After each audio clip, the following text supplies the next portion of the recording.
নমস্কার, কেমন আছেন সবাই? আশা করি সকলে খুব ভালো আছেন। আমরাও খুব ভালো আছি। আই এম রুদ্রিক চ্যানেলে আপনাদের সকলকে স্বাগত জানাই নতুন একটি ব্লগে। আমি পল্লবী, রুদ্রিকের মা। এখন বাজে সকাল ৮টা আর আজকের ব্লগটা আমি এখান থেকেই শুরু করলাম। সকালে উঠে আগে ব্রেকফাস্টটা বানিয়ে নিচ্ছি, কারণ আজকে রুদ্রিককে নিয়ে যাব ওর ছোট দাদু আর ছোট ঠাম্মির বাড়িতে। তাদের বাড়িতে গৃহপ্রবেশ আছে, মানে রুদ্রিকের বাবার ছোট কাকা কাকিমা। তো সেখানে যাওয়ার তো ইচ্ছা খুবই ছিল, কিন্তু যেহেতু রুদ্রিকের বাবার অফিস আছে সেই জন্য একটু দোমনায় ছিলাম। কিন্তু তবুও ভাবলাম যে বাড়ির সকলেই যাচ্ছে, তো রুদ্রিককেই কেন আর বাদ রাখি। তো রুদ্রিককে নিয়েই আমি চলে যাব, আর ওর বাবা যেতে পারবে না। যেহেতু রুদ্রিককে নিয়ে একাই যেতে হবে সেই জন্য একটু কাজকর্মগুলো একটু তাড়াহুড়োই করছি। তো এদিকে বাসনটা মেজে নিলাম, আর তার আগে আমি ভাতটা বসিয়ে রেখেছিলাম। ভাতটা আমার প্রায় হয়েই গেছে। এবার ভাতটা নামিয়ে নেব, তারপরে কয়েকটা ডিম সিদ্ধ দিয়ে দেবো।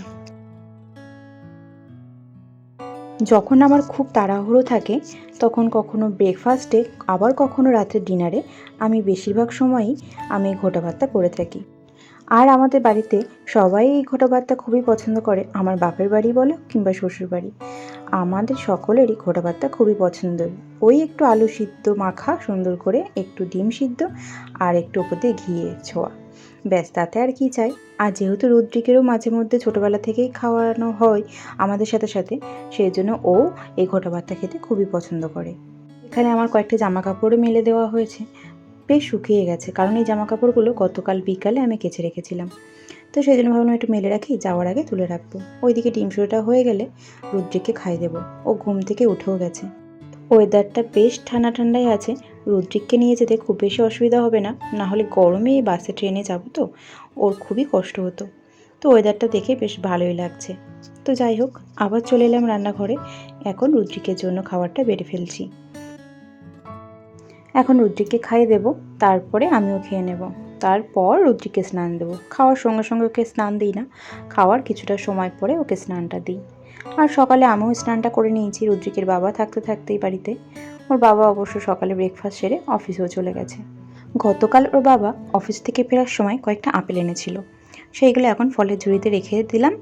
আর আজকে আর বাড়ি ফিরবো না, আজকে ওখান থেকে আমি সোজা রুদ্রিকের পিপির বাড়িতে চলে যাব। আর ওর বাবা অফিস ছেড়ে সোজা ওর পিপির বাড়িতেই গিয়ে দেখা হবে আমাদের। তো আজকের দিনটা দিদির বাড়িতেই থাকবো, তার পরের দিন বাড়ি ফিরবো। এখন একটু রান্নাঘরটা পরিষ্কার পরিচ্ছন্ন করে রেখে দেবো। আমি যখনই কোথাও যাই, ওই কিছুটা সময়ের জন্যই যাই বা 1-2 দিনের জন্যই যাই না কেন, আমি রান্নাঘর, নিজের ঘর বাড়িটা একটু পরিষ্কার পরিচ্ছন্ন করে যাওয়ার চেষ্টা করি।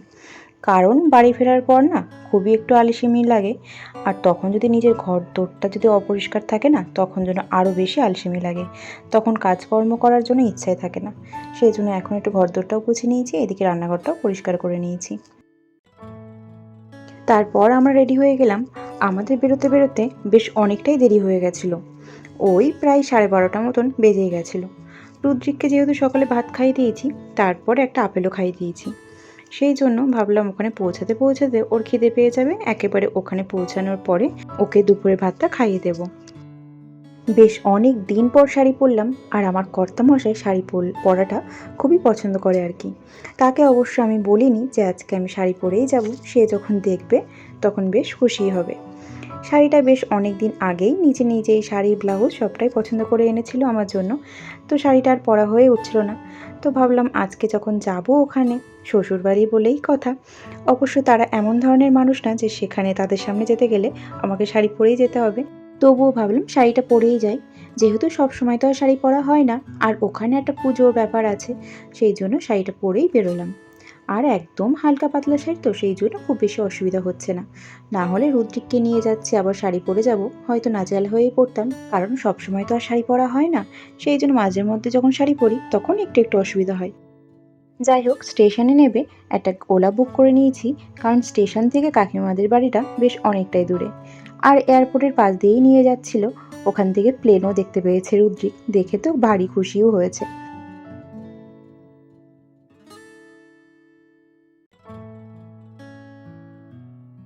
যাই হোক, এদিকে আমরা পৌঁছে গেলাম।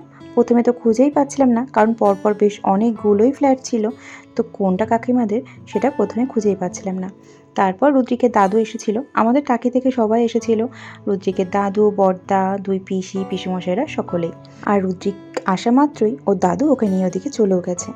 যেহেতু আমাদের বাড়ি থেকে বেরোতে বেশ অনেকটাই দেরি হয়ে গেছিলো, আর সেই জন্য এখানে পৌঁছাতেও আমাদের ওই 3টে মতন বেজেই গেছে। রুদ্রিককে এখনও খাওয়াইনি, আসা মাত্রই তো দুষ্টুমি শুরু করে দিয়েছে। যেহেতু এখানে অনেক দিন পর ওর সকল কাছের মানুষদেরকে খুঁজে পেয়েছে, তো সেই জন্য খাওয়া দাওয়া ঘুম সব কিছু ভুলেই গেছে।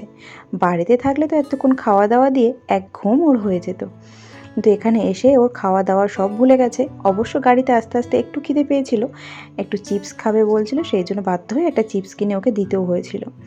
তো যাই হোক, এই যে এখন বদ্দার করে দুষ্টুমি করছে, কখনোই কারোর কোলে থাকবে না, ওকে ছেড়ে দিতে হবে, আরও দুষ্টুমি করবে এ মাথা থেকে ও মাথা। আর এনারা হলো আমার দুই পিসি শাশুড়ি। তো তাদেরকে বললাম যে পিসিমণি একটু হাই করে দাও, তাই পিসিমণিদেরও খুব ইচ্ছা ছিল, আমাকে বলছিল যে তোর ব্লগে একটু আমাদেরকেও দেখা। তো পিসিমণিদের সাথেও ছোট্ট করে একটু ভিডিও করে নিলাম। আর এই রান্নাঘরটা আমার বেশ পছন্দই হয়েছে, কারণ রান্নাঘরের পাশে ছোট্ট একটা ব্যালকনি আছে, সেই জন্য আমার বেশি পছন্দ হয়েছে। আর এমনিতে আমার বাড়ির মধ্যে সবথেকে যদি পছন্দের জায়গা যদি জিজ্ঞাসা করে কেউ, আমি বলবো রান্নাঘর আর ঠাকুর ঘর। এই দুটো জিনিস যদি পরিষ্কার পরিচ্ছন্ন সুন্দর করে গোছানো হয় না, তবে কিন্তু খুবই সুন্দর লাগে দেখতে। খাওয়া দাওয়া সব কিছুই কমপ্লিট, একটু রেস্টও নিয়ে নিয়েছি, এখন বেরিয়ে পড়বো। আর আমি তো যাবো এখান থেকে সোজা দিদির বাড়ি, আর ওটা হলো আমার কাকি শাশুড়ি, মানে যার বাড়ির আজকে গৃহপ্রবেশ ছিল। তাহলে আজকের ব্লগটা আমি এখানেই শেষ করছি। ভালো লাগলে লাইক করে দেবেন, নতুন হয়ে থাকলে সাবস্ক্রাইব করে পাশে থাকবেন। সকলে ভালো থাকবেন, সুস্থ থাকবেন, ধন্যবাদ, টাটা।